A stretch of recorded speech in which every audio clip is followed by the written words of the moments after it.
Salut à tous et bienvenue pour cette petite vidéo de débriefing sur le premier salon de l'escape game français. C'était le premier gros événement professionnel de notre secteur, il se passait à Paris Plantation, au 37 rue des Cheminots.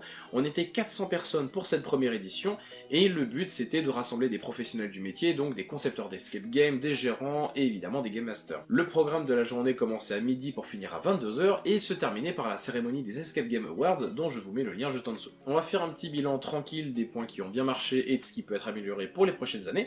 Et évidemment, si vous avez participé à l'édition, je vous invite bien sûr à mettre votre retour d'expérience en commentaire. Alors déjà, on va souligner que l'événement a eu, en tout cas du point de vue extérieur, très peu de temps pour s'organiser.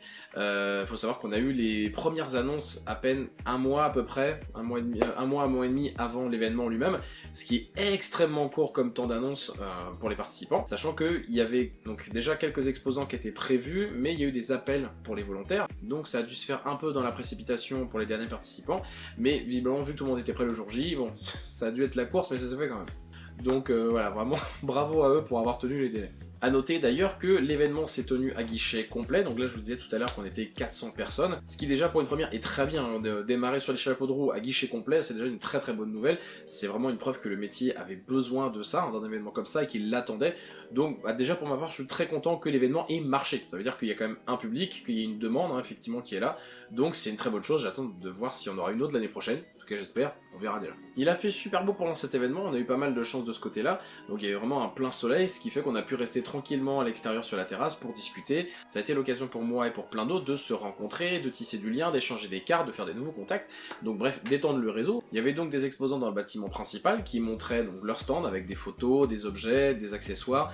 Certains avaient même ramené des énigmes de ce que j'ai vu, alors si mes souvenirs sont bons c'était Eludis et une autre entreprise qui ont monté voilà, une sorte de machine ou d'énigmes. Alors si vous avez participé à ce truc là, si vous avez vu, je serais très curieux de savoir ce que c'était au final, et si vous l'avez joué, si vous avez apprécié, parce que moi il y avait plein de gens devant qui sont passés, j'ai jamais pu m'approcher de cette structure là, donc voilà, si vous avez des expériences là-dessus, je suis preneur, dites-moi ce que c'était, je veux savoir. En tout cas c'était très cool d'avoir pu voir des concepteurs, voir ce qu'ils faisaient, les propositions, quelques nouvelles tendances. Alors là il y avait le quiz boxing qui était là par exemple, on a pu un peu voir ce que ça donnait, et ça a été une très bonne occasion pour les professionnels d'échanger sur des futurs projets ou des projets en cours, ou pour certains qui étaient là et qui voulaient faire leur premier projet dans le monde du loisir, de choper des premières idées, et voilà, de peaufiner un petit peu leur projet. Alors malheureusement la verrerie est surtout restée un lieu de passage tout au long de la journée, parce que vu qu'il faisait extrêmement chaud à l'extérieur, je vous laisse imaginer la température qu'il faisait dedans, donc les gens passaient beaucoup, notamment parce qu'il manquait un peu de place par rapport aux 400 participants de ce salon. Il y avait de la place à l'extérieur et évidemment quelques abris à l'ombre, mais s'il y avait eu un accès de chaleur encore plus important ou une période de pluie, peu importe, tout le monde n'aurait pas pu se réfugier soit à l'ombre, soit à l'abri. Après, bien sûr, c'était une première édition, il fallait bien la faire quelque part, mais c'est vrai que pour les prochaines, ça peut être intéressant d'avoir au moins un abri, histoire d'être sûr de pouvoir caler tout le monde en cas de problème. D'ailleurs, parlant de problème, il y en a eu un léger pendant l'après-midi qui s'est déclenché en plein milieu d'événement, une alerte au gaz qui avait été signalée, donc on a eu l'alarme, on a dû évacuer le bâtiment, tout le monde en même temps, etc. etc. Alors, la bonne nouvelle, c'est que ça nous a permis de nous mettre au frais. Après, pour l'organisation, ça a dû être un petit coup de stress, hein. Clairement pour eux, j'ai donné toute ma compassion à l'équipe, vraiment. Ça a été l'occasion de boire un petit peu, de se rafraîchir, et aussi d'échanger nos premières impressions sur le salon, justement. Un truc qui est revenu plusieurs fois dans nos discussions, ça a été qu'une fois qu'on a fait le tour de la verrerie, qu'on a rencontré les concepteurs et qu'on a échangé quelques poignées de main, il n'y avait pas grand chose à faire sur le salon en lui-même, c'est-à-dire qu'il n'y avait pas d'activité, il n'y avait pas forcément de jeu, il y avait la cérémonie des awards qui était prévue dans la soirée, mais entre-temps, il n'y avait rien, alors sans doute du coup lié au temps d'organisation. Mais c'est vrai qu'une fois qu'on avait passé 1 heure ou 2, bon, du coup, on continue de rester entre nous et c'était pas forcément toujours évident pour les plus timides, par exemple, d'essayer de percer ou de passer d'un groupe à l'autre. Je pense notamment à des game masters qui venaient avec leur équipe, aller se détacher vers d'autres équipes qu'on connaît pas forcément, c'était un petit peu plus compliqué. Donc, un truc qui aurait été bien, par exemple, c'est de proposer, alors soit un tournoi, une activité, peu importe, même un escape game, tout bêtement, parce que c'était la thématique, pendant la journée et que les équipes puissent tourner au fur et à mesure, se mélanger, etc. etc. Alors je sais qu'il y avait plusieurs enseignes à côté qui prévoyaient des réductions et certains sont allés justement faire des escapes à droite à gauche, du coup, soit avant, pendant ou après l'événement. Et ça en soi c'était déjà très cool pour essayer de partager un peu les expériences à moindre frais, c'était super.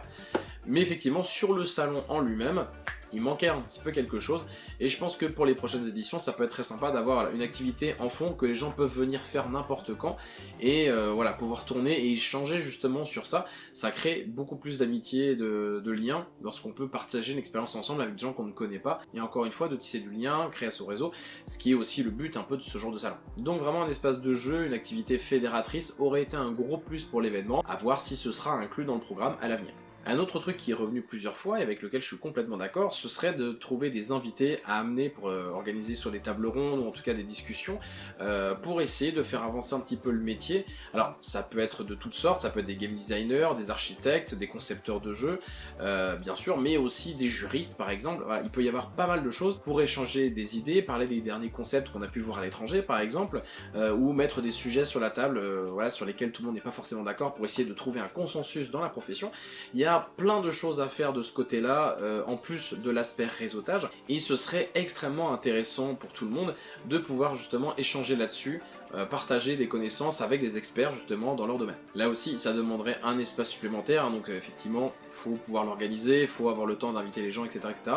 Là, si on a un an pour le faire, ça peut, alors soit directement lié au salon de l'Escape Game, soit éventuellement avec un sous-salon codépendant ou un autre groupe qui organise ça à côté ou en même temps, peu importe, mais il y a clairement quelque chose à faire de ce côté-là. Et on peut parler aussi des professionnels qui travaillent dans les escape games itinérants, dans les murder parties, tous les jeux de société, unlock, exit, etc. La VR, il y a plein de choses du coup et de professionnels qu'on peut mettre en contact sur ce genre d'événement et qui, je suis sûr, pourraient largement s'aider les uns les autres. Après, ce sont que des idées d'amélioration pour la prochaine. Déjà, il faut garder en tête que vu le temps de préparation assez restreint qu'ils ont eu l'air d'avoir, c'est déjà excellent que sur le plan technique, il n'y a eu aucun gros couac majeur, il n'y a eu aucun souci, ça s'est tenu de bout en bout, donc ça fait très plaisir, d'autant que malgré les 2 ans de pandémie qu'on a eu, bah, il y a encore des entrepreneurs qui viennent avec des nouvelles idées, des nouveaux concepts, des nouveaux challenges, et qui continuent à pérenniser le métier, et ça c'est super rassurant pour la suite. J'en ai profité aussi pour faire quelques salles, qui étaient toutes très sympas d'ailleurs, il y en a eu plusieurs, The Game, Unleash, Escape Agency, Masterio, Gamelot, on a eu plein, je vous mets la liste. Mais voilà, c'était des bonnes salles pour les avoir essayées, que ce soit sur le gameplay, le game mastering, les décors, l'utilisation de la salle, la conception, l'architecture, tout ça, tout ça. C'était très cool, ça donnait de bonnes idées pour la suite, et il y avait vraiment de super trouvailles. Donc voilà, bah, bien sûr, hein, comme tant d'autres, je vous invite à aller les voir, à les rencontrer. C'est toujours ça de prix, ça leur fera plaisir. Donc voilà, franchement, allez-y, ça vaut le coup d'œil. J'en profite également pour remercier tous ceux qui sont venus me saluer, me serrer la main ou qui m'ont reconnu, et vous étiez plus nombreux que ce que je pensais honnêtement. Merci également à celui qui s'est ramené avec le t-shirt de VDGM, j'étais extrêmement fier de voir ça dans ce salon. Et évidemment, j'ai une pensée toute particulière pour un Game Master de Deep Inside qui se reconnaîtra, je pense, qui a été plus qu'adorable avec moi, qui a été extrêmement gentil et encourageant. Donc vraiment merci à lui, parce que vraiment ça m'a marqué, pour être tout à fait honnête. Un merci aussi tout particulier pour vraiment tous ces gens qui sont venus me remercier ou m'encourager par rapport au travail que je fais. Je travaille dans le métier depuis quoi 4-5 ans maintenant, entre mon travail de Game Master et maintenant celui de formateur professionnel. Et pour quelqu'un comme moi qui n'a pas forcément confiance en lui, vraiment tous les messages, les salutations et les mots d'encouragement que vous avez eu envers moi ont été vraiment très très appréciés, je tenais à vous le dire. Vraiment j'ai été particulièrement ému, donc voilà, message général mais un énorme merci à vous tous. Du coup, reste à voir l'année prochaine ce qui va se passer. Est-ce qu'on aura des tables rondes? Est-ce qu'on aura des spécialistes? Est-ce qu'on aura des jeux? Alors bien sûr, on peut penser aux dernières technologies en cours, aux derniers effets waouh à la mode, que ce soit ici ou à l'étranger, d'autres stratégies, du marketing, mais ça peut être aussi des concepts un peu plus périphériques. L'utilisation ou non de la X-Card, jusqu'où on peut aller dans l'immersion, l'évolution ou non à venir des tarifs dans l'escape game. Est-ce qu'on les garde comme ça ou est-ce qu'on peut aller jusqu'à des super prix à 100 € la partie pour des qualités exceptionnelles? Il peut y avoir beaucoup de choses, en tout cas, discuter des évolutions possibles du secteur à l'avenir, ça peut être extrêmement intéressant. Et puis, comme je vous disais, on peut éventuellement à l'avenir inviter des gens du jeu de société, de la VR, de l'escape itinérant, etc., etc., de la murder party.